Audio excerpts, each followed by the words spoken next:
On screen now you'll see that I've loaded PowerPoint.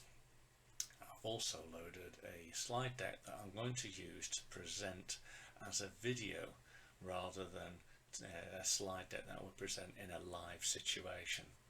This could be, say, uploaded to YouTube or maybe Microsoft Stream or Vimeo. Now the way I'm going to do that is to use the PowerPoint straight out of the box.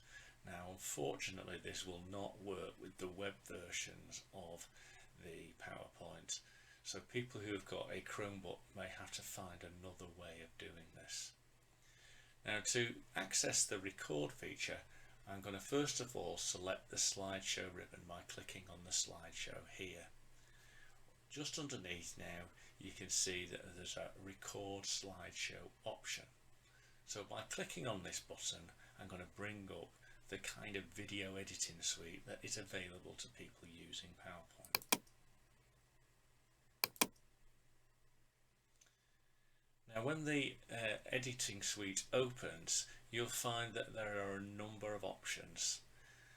We can have a microphone or camera available, and if we want to we can say preview.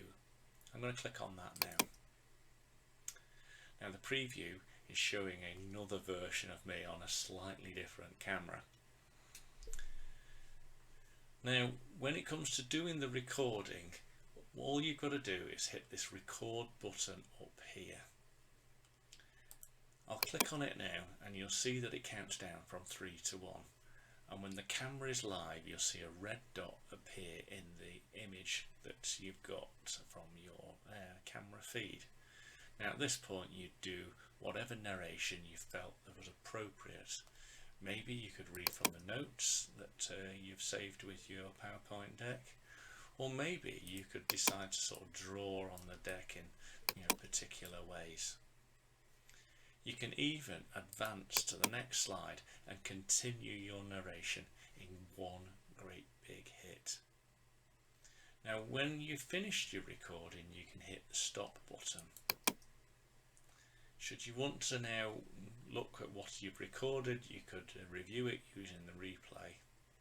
Alternatively, if you decided that you don't particularly like it, you can clear it down by clicking on this button and then clearing the recordings on whatever particular slide you didn't like. When you've finished your recording, click on the close button. So returning back to the first slide, you can see that videos have been embedded directly into the slide. Now it has to be said that these files will start to creep up in size pretty rapidly. Once you start using video you'll find that PowerPoint decks start to easily become like tens of megabytes long. Now when you start doing this you will find difficulties trying to say email these files between one another. Ideally really you need to output it as a video and share as a link. Now the way that you would create that video is moving up to the top left hand side here where the file button is, and then one of the options you've got is export. Now you can simply create a video that you store on your local computer by clicking on create video and then this further button called create video. Alternatively, you could publish it directly to Microsoft Stream by clicking on this button. What the difference is that once the video has been recorded, it automatically uploads it to your personal Microsoft Stream. From that point on, you could then share a link to the video rather than the file that ultimately it's created.